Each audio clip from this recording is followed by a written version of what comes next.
Bosdim. Assalomu alaykum.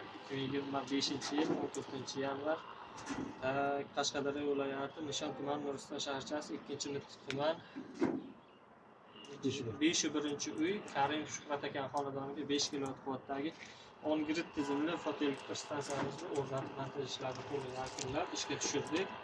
Stansiyamiz normal holatda ishlayapti.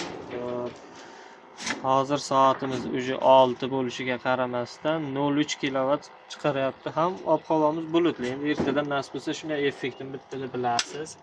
Wi-Fi tizimlari o'rnatilgan. Ekliman bu yerga ko'rgan bo'lsangiz, ikkita tarmoq shiti o'rnatilgan o'zgaruvchan tok avtomatlari bilan 50 amperlik. Bu qachonki uyda montajlarni to'g'rilagan paytda buni o'chirasiz. Ekliman bu o'zini DK switch bor. O'shani o'chirgan holatda montaj to'g'rilab yana qo'shsangiz bo'lishi avtomatik ishlaydi. Nasibliklar to'g'rilgan. Inson ishlatma zazimlamalar bo'lgan. Keyin sizga mana bu pasport hujjatlarini beryapman.